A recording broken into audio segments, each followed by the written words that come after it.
Hey mathematics learners, welcome to Distance Learning with Lee, where I make learning mathematics super easy. On today's video tutorial, guys, we are going to be tackling question 5.2 from the grade 12 Mathematical Literacy Paper 2 that was written in June 2022. And in this video tutorial, guys, we are wrapping up this paper finally, okay? We're going to be looking at a strip chart, right? With road distances in kilometers from Windhoek to Springbok. Okay, so before we get started with today's video tutorial, guys, please make sure that you are subscribed to the channel. Please make sure that you have clicked on that notification bell so that you get notified every single time I upload a new video tutorial, guys. And also don't forget to give this video tutorial a huge thumbs up, because that really goes a long way in helping the channel grow and in helping the channel to reach more learners that want to better their mathematics marks. Okay, so without any further ado, guys, let's get started with today's video tutorial.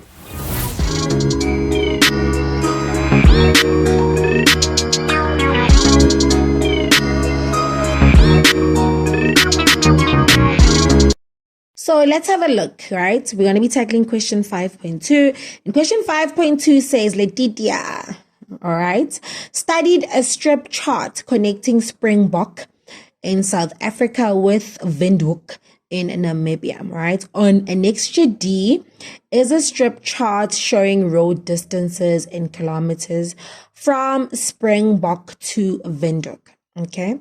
It says that we need to use Annexure D to answer the questions that follow. Okay, so let's just have a look at the strip chart that has been given to us that connects Springbok in South Africa with Windhoek in Namibia. So this is the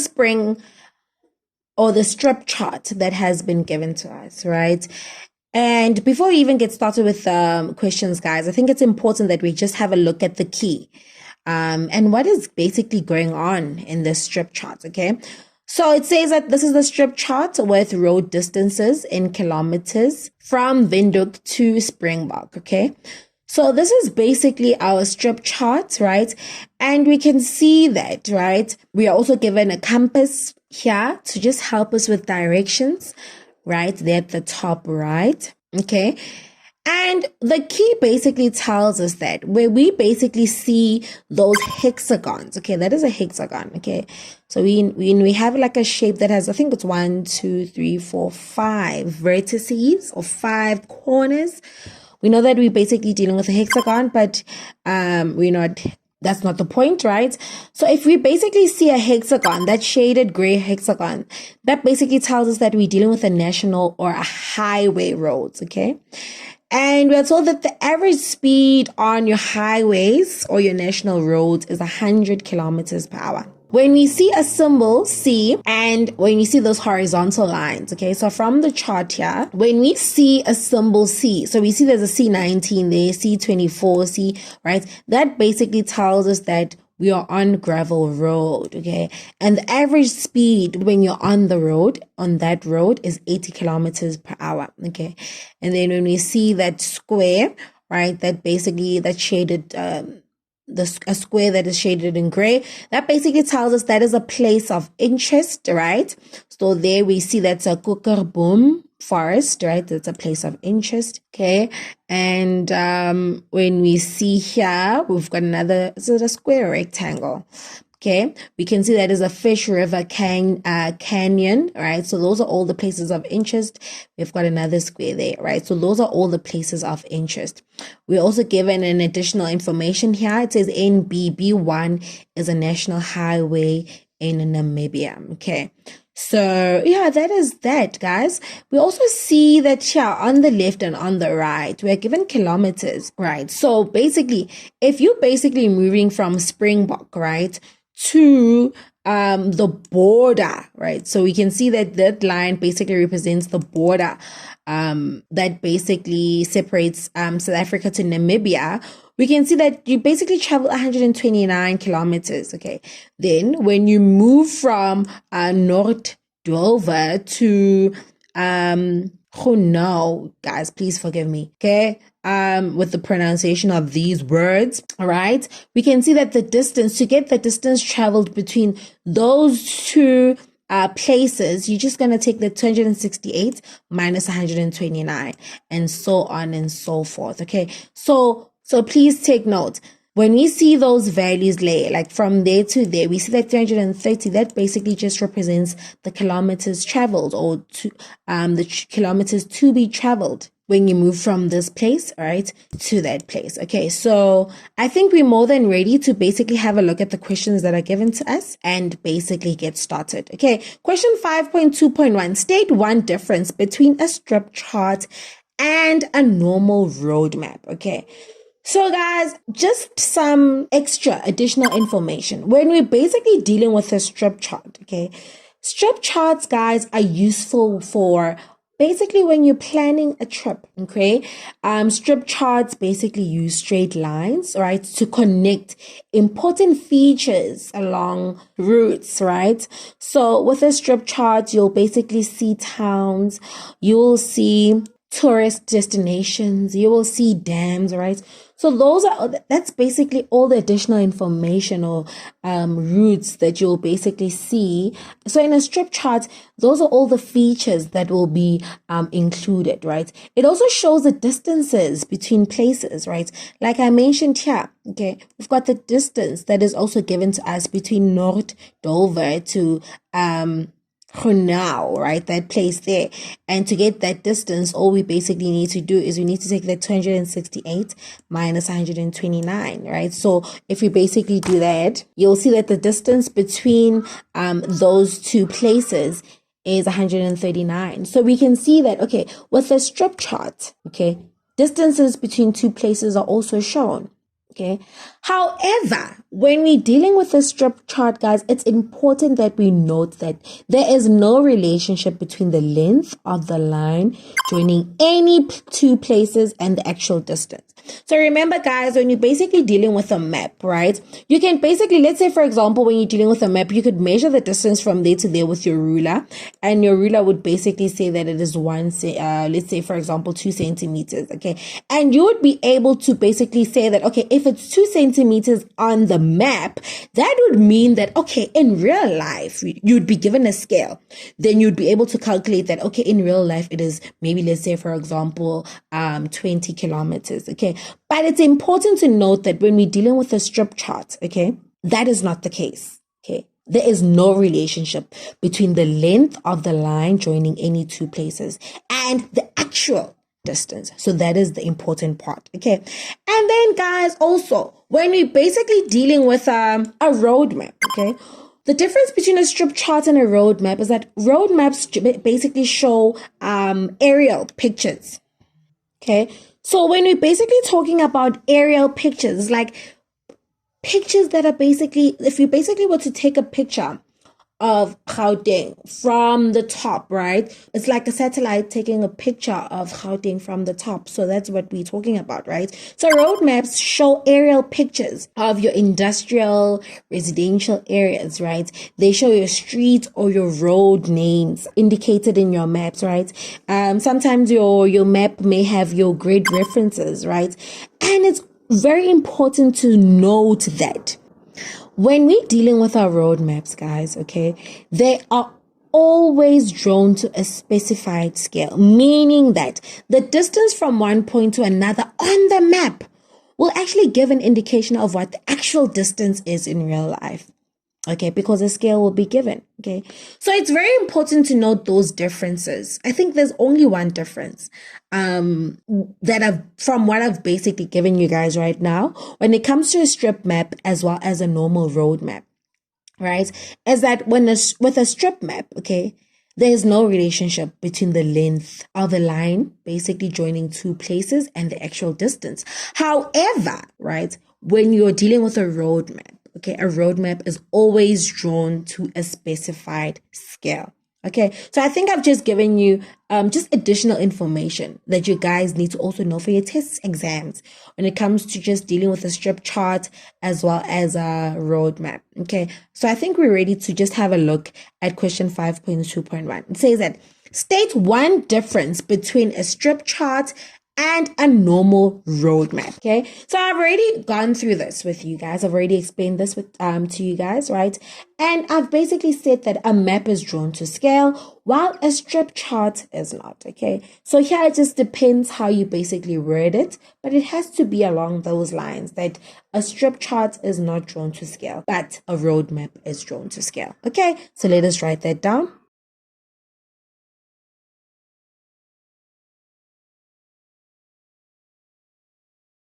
All right, so that is basically going to be our answer. A roadmap is drawn to scale while a strip chart is not. And you'll just basically get 2 marks for that. Right, let's have a look at the next question. Question 5.2.2. Determine the distance between Springbok and Gobabis. Right, interesting names here. Okay, so let's basically have a look at our annexure D. And we want to basically determine the distance between Springbok, right? So this is Springbok. This is where Springbok is. Let me just highlight that in red, right? Right. And Gobabis, okay? So where is Gobabis, right? So we can see that is Gobabis there, okay? Please forgive the pronunciation if it sounds or is incorrect. Okay, so that is Gobabis there. So we basically need to determine the distance that would be traveled if you go from Springbok and you go all the way to Gobabis, all right? Okay, cool. So we already know that when we move from Springbok and we basically go into the border, cross the border of Namibia, you would have basically traveled how many kilometers? You would have traveled 129 kilometers. We continue and you move and you go to Gonao, right? And then you would have traveled 268 kilometers. Then we continue. We go to Keetmanshoop, right? You would have traveled 427 kilometers. Then we continue. We go all the way to Mariental, right? Then you would have traveled 644. We continue. You go to Rehoboth, right? You would have traveled 810 kilometers. You continue. You get to Windhoek, that is basically our town there, right? It's the capital of Namibia, right? When we get to Windhoek, guys, we haven't reached Gobabis because you can see that Gobabis is where, guys? Gobabis is here. Do you see? So we've just reached Windhoek when we get to 892 kilometers, okay? That 892 just tells us that we've just reached Windhoek. But we are not done. We still need to go to Gobabis, right? So if you were to turn, do you see, guys? Then I'm going to Gobabis. Ne? When you get to Gobabis now, right? From Windhoek to Gobabis, how many more kilometers are we supposed to add? 203 kilometers, okay? So when we move from Springbok to Windhoek, it's 892 kilometers plus the 203 kilometers to get us to Gobabis. Right. Cool stuff. So let's just write that down. All right. So for us to move from Springbok to Gobabis, right, it's going to be 892 kilometers plus the 203 kilometers. If you punch that into your calculator, you'll find that the distance traveled from Springbok to Gobabis is 1,095 kilometers. All right. And that is your final answer. Okay. So you get 1 mark for obviously showing it's 892 plus another mark for adding 203, and then your final mark of 1,095 kilometers. So that is basically how you'll get your 3 marks for this question. Happiness. Let's go on to the next question. Identify the Namibian town found on the border between South Africa and Namibia. So we're gonna have a look at our annexure D. All right. And when we have a look at our annexure B, okay, you will see that here, right, we've got this line there. And we are told that this line basically represents what? The border crossing. So that is basically the border, okay, or the line that basically divides Namibia and South Africa, okay. And you want to determine the Namibian town found on the border. Guys, English here is very important. It's the town that is on the border between SA and Namibia, all right? So the town, guys, that is on the border is what? Is not Dover, okay? So at this point, I think these are Afrikaner names because I'm struggling with the pronunciation, okay? So this is basically the town that is on the border, guys. If you basically are going to say it's, what's this? Voelsdrift, guys. Voelsdrift is still in South Africa. Okay, so they wanted the Namibian town. We know that once we basically on this part of the border, we're now in Namibia. Okay, we are now in Namibia, this side, right?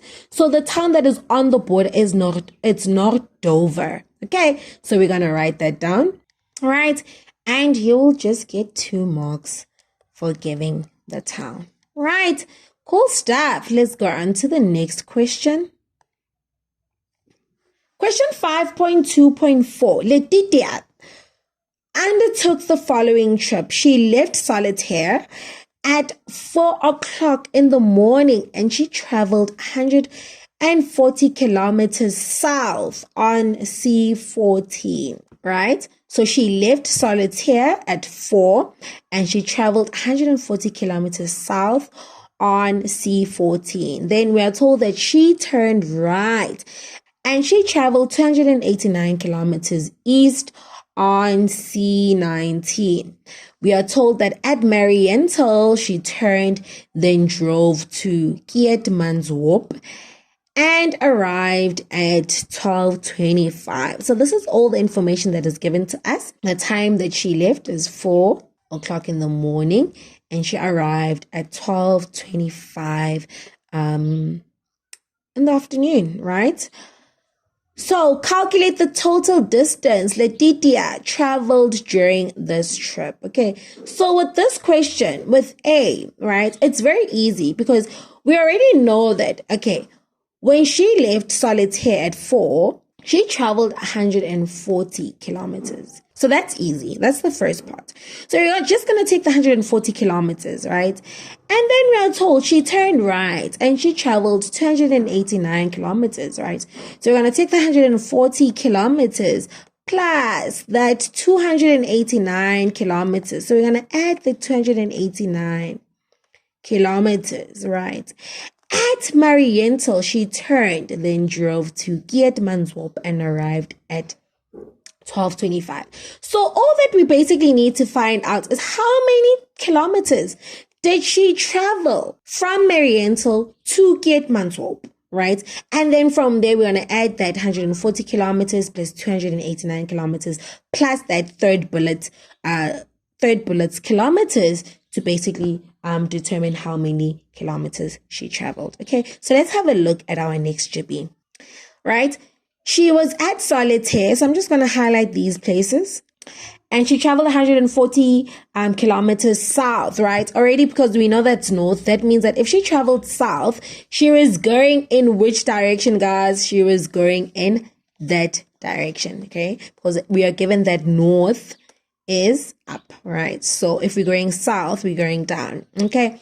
So she traveled 140 kilometers south on C14, right? So where is our C14? That is our C14, okay? She traveled 140 kilometers on C14.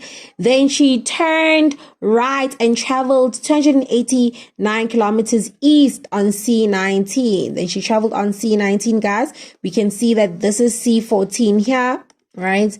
And then we can see that is C19 there, right? And then we are told that when she got to Mariental, she turned, okay? So where is Mariental? So that's Mariental there, okay? I'm going to highlight it for you guys. When she got to Mariental, right, she turned and she drove to Keetmanshoop. So all that we need to do is we need to determine where is Keetmanshoop. So that is Keetmanshoop. right? So from Mariental, she went to Keetmanshoop. That's that one there, okay?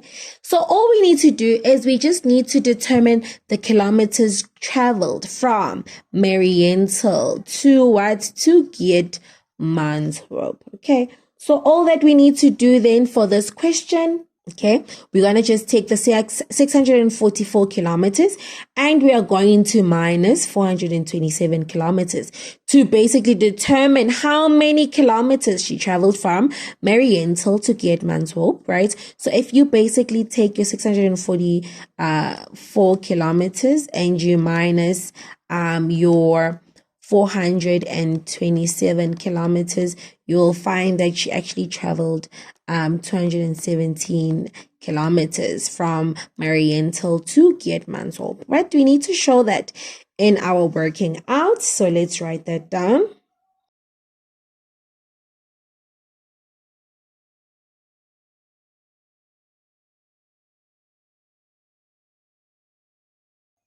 Okay, and we said that 644 kilometers minus 427 kilometers is equal to 217 kilometers, right? And the total, therefore, because the question, guys, was asking us, what is the total distance Letitia traveled during this trip, right? So already know it's 140 kilometers plus 289 kilometers plus then we basically found out now that it's 217 kilometers that she traveled from Mariental to Keetmanshoop. So we just need to add all these kilometers together to basically find the total distance that Letitia traveled during this trip. Okay.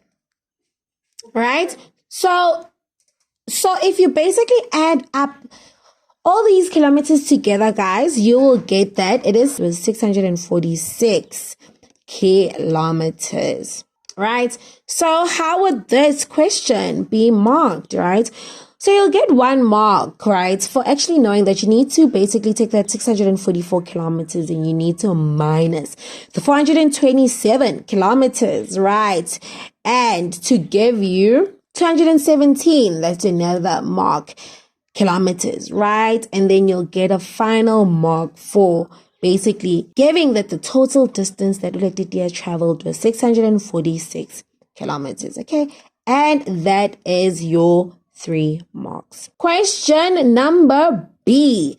Letitia traveled on different types of roads and she maintained the average speed limits prescribed for these types of roads. She stopped 3 times during the trips to take a break. Letitia stated that the 3 breaks were approximately 25 minutes each. Verify with calculations whether Letitia's statement is correct. So we are told that Letitia, right, basically traveled on different types of roads, okay? And we are told that she basically maintained the speed limits that are given on those various roads. If we basically have a look at our annexure D, we can see that the only 2 roads that are basically given to us here is obviously your highways as well as your gravel roads. Okay, so Letitia was on the highway and she was on gravel road on her trip, okay? And we are told that she maintained the average speed. So we know that for the highway, the average speed that a person needs to stick to is 120 kilometers. And when you're on the gravel road, the average speed that a person needs to drive is what? 80 kilometers per hour. So we are told that she basically maintained the average speed limits prescribed for these types of roads, right? And then we're told that she stopped 3 times during the trip to take a break. So you need to verify with calculations whether Letitia's statement is correct. So in this case, we know that Letitia left Solitaire at 4 and she reached her destination at 12:25. And then we know that she traveled on different types of roads, okay? The first road that she traveled on was what? The C14. Then she was on C19. Then she was on the national, she was on the highway, okay? When she went from Mariental to Keetmanshoop, okay? So I'm gonna basically divide those sections there to show that, okay? All right, so we are told that she was on C14, right? And C14, we can see that it's gravel road, okay? So we know that, okay, when she's on C14, she basically traveled at 80 kilometers per hour, right? Then she was on C11. I've highlighted C11 is the green part, okay? And that is still gravel, guys. How do I know that it's gravel road? Because with our key, guys, it told us when you got those horizontal lines there, okay, that is the gravel road. So there as well, she traveled at how many? 80 kilometers per hour, right? And then when she went from Mariental to Keetmanshoop, right, she was on what now? She was on the highway or national highway or the highway roads, right? And then there she traveled at 120 kilometers per hour. Okay, so what are we going to do now? We already know that when she was on C14, she traveled 140 kilometers. That was the distance, right? When she was on C19, she traveled 289 kilometers, right? And we know that when she moved from Mariental to Keetmanshoop, she traveled 217 kilometers, right? So we've got the distance, we've got the speed. So we are able to determine the time that she spent driving from C14 to C19. Time spent from Mariental to Keetmanshoop. So that is basically what we're going to be determining.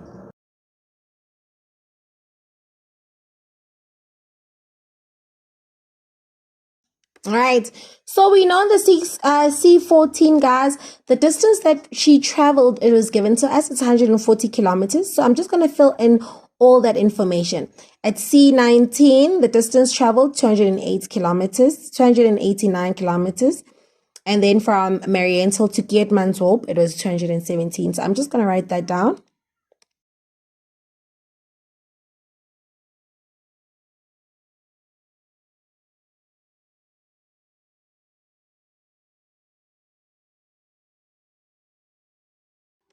Okay, so the speed on the highway, guys, the average speed, you know, it's 120 kilometers per hour, right?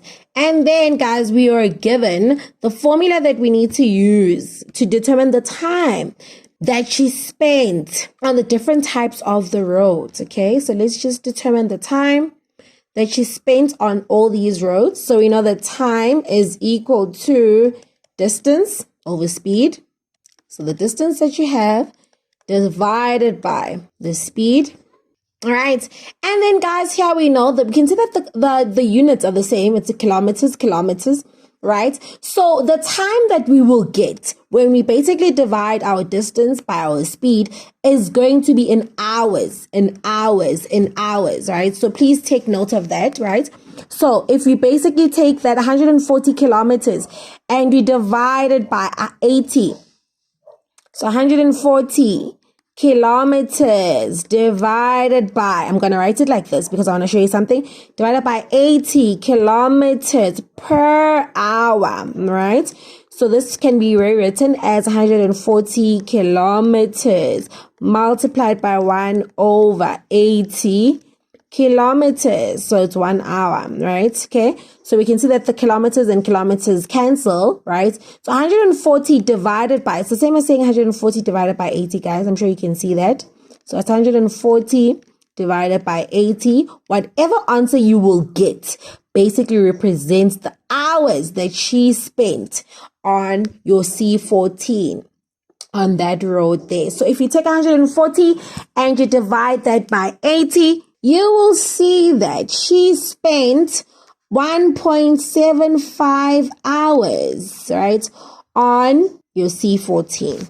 Okay, Let's continue. When you go to C19, what was the distance that she traveled? It's 289 kilometers. You divide it by 80 kilometers per hour. I already showed you guys what is basically going on, how the units basically cancel to give us the units in hours. I did it there, right?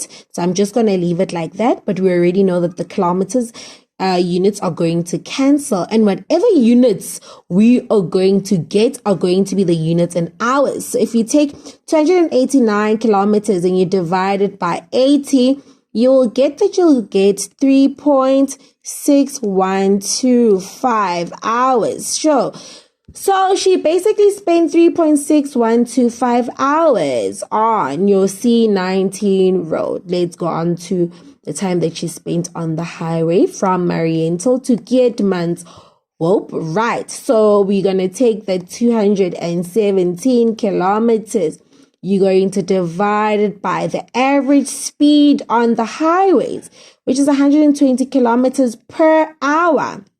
Right? So if you do that, you will get that you will find that she spent 1.808, okay, and 6 threes, okay, hours, right? 1.808333333 hours on the highway. Okay, so that is basically the total time that she spent on these different roads. Okay, so the time spent on the roads, okay, is your 1.75 hours plus 3.6125 hours plus 1.808 hours. Okay, so if you punch this into your calculator, you'll find that the time that she spent on the roads was 7.170833. Okay, that is the total time that she basically spent on the roads. However, guys, we are not done. We are told that she stopped 3 times during the trips to take a break. So it stated that she stopped 3 times, right? Each time on the trip, and she stopped for 25 minutes each time, right? So all that we need to do, guys, now is we basically need to take that 25 minutes, right? 25 minutes, okay, time spent, let's just say time spent stopping, okay? It's going to be that 25 minutes multiplied by 3, because she stopped 3 times, okay? So when you take your 25 multiplied by 3, you'll get 75 minutes, okay? However, we need to get these minutes into hours. So we need to convert these minutes to hours. So we know that 1 hour, guys, is equal to 60 minutes, okay? So for us to convert these 75 minutes into an hour, we multiply by what we want and we divide by what we have. So it's going to be 75 minutes and you multiply by what you want. We want our units in hours. You divide by what you have, which is our units in minutes. So it's going to be 60 minutes, right? So this is the same as saying 75 divided by 1. What do we notice, guys? Units for minutes and minutes, they cancel. And if you take 75 divided by 60, or 75 times it by 1 divided by 60, right?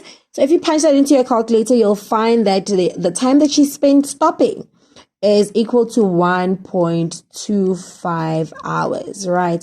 So the total time that Letitia spent traveling, including the time stopping and the time on the road, right? The total time spent traveling, right, is equal to that 7.1708 plus the 1.25 hours. Okay, so if you punch that into your calculator, you'll find that the total time spent traveling is actually equal to 8.4208 hours. And this is equivalent to, right? So we've got 8 hours that she spent, right? So this is 8 hours plus 0 points. So this is 0.4208 hours still, right? Into minutes, right? So let's just quickly do that, okay?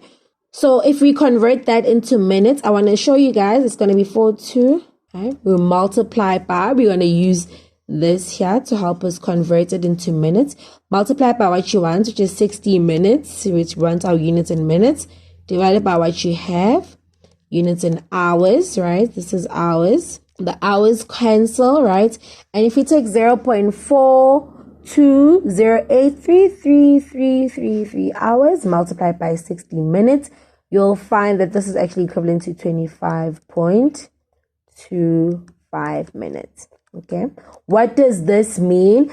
It means that she spent 8 hours and 25.25 minutes traveling. Okay, how is this going to help us? Olatitia basically stated that she took 3 breaks, which were approximately 25 minutes long each. Yeah? Okay, and we know that, okay, she started traveling at 4 in the morning and she arrived at her destination at 12:25 in the afternoon, right? So if she took 3 breaks that were approximately 25 minutes long, was her statement correct? Okay, we can see that her statement is in fact correct. If she started traveling at 4 a.m., right? If we take 4 and you plus the 8 hours, right? Okay, so 4, 5, 6, 7, 8, 9, 10, 11, 12, right? It basically puts us at 12:00. Okay, and then we still need to add the 25.25 minutes. Okay, so we can see that actually Olatitia's statement was basically correct, that she actually did in fact only spend 25 minutes in all the stops, because we can see that if she started traveling at 4 o'clock, right, the time that she spent traveling, right, was 8 hours, right, plus 25.25 minutes, okay, meaning that if she started traveling from 4 in the morning, you're going to count 8 hours from 4 in the morning, it puts you at 12 o'clock in the afternoon, and then you're going to add those 25.25 minutes, so meaning that she does in fact arrive at her destination at 12:25, right, as she basically stated here, that she basically reached Keetmanshoop at 12:25, meaning that her statement is correct, and we have verified she did only spend 25 minutes when she basically made her stops. Okay, so this one is a bit complicated, but I think once you get the hang of it, of what you need to do, you'll be fine. That you just need to determine the time that she spent on each road. Once you determine the time that she spent on each road, you just need to add those hours together to basically find the time that she spent traveling. Then you need to calculate the time that she spent stopping. All right. Once you basically determine the time that she spent stopping, right, you just need to add the time that she spent on the different roads plus the time that she spent stopping, right, to give you the total time that Letitia spent traveling, and that is 8.42083333 hours. And then from there, we know that if you started traveling at 4 o'clock, we need to add 8 hours plus the 25 minutes. And that puts us at 12.25 p.m., right, in the afternoon. So that's the time that she basically reached her destination.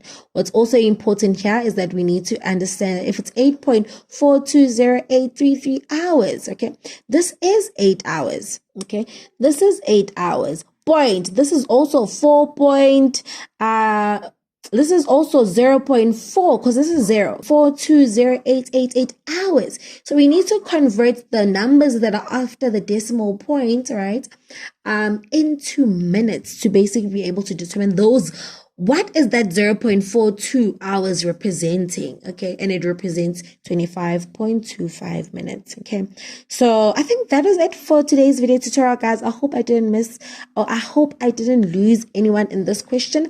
I tried my best to go slowly and explain everything in detail. I hope you guys enjoyed this paper. I apologize sincerely for being slow and just taking out this paper, but I'm going to start very soon with the September 2022 prelims, so that by the time that you guys write your prelims, the videos are out, because I do see that you guys really appreciate the explanations and the content that I'm bringing to you guys. So I'll make sure that I start early, because I'm also at school, so that to just give you guys, or to also give me an allowance to ensure that the videos are out on time before your prelims. Okay, thank you so much for watching this paper, following with me as I go through or as I went through the June 2022 paper 2. I hope you guys really enjoyed it. I hope you guys wrote well. And I'm going to start with the prelims. I'm going to do the Gauteng one, and I'm going to look for the Western Cape one as well, and the KZN one, because I've noticed that most of my viewers are from those 3 provinces. So I'm going to do that for you guys. So please make sure that you are subscribed, follow with me on the channel, share the channel with your friends, and thank you so much, guys, for the support, and I'll see you guys on my next video tutorial. That is it, guys, and I'll see you guys on my next upload, Distance Learning with Lee, where I make learning mathematics super easy. Bye,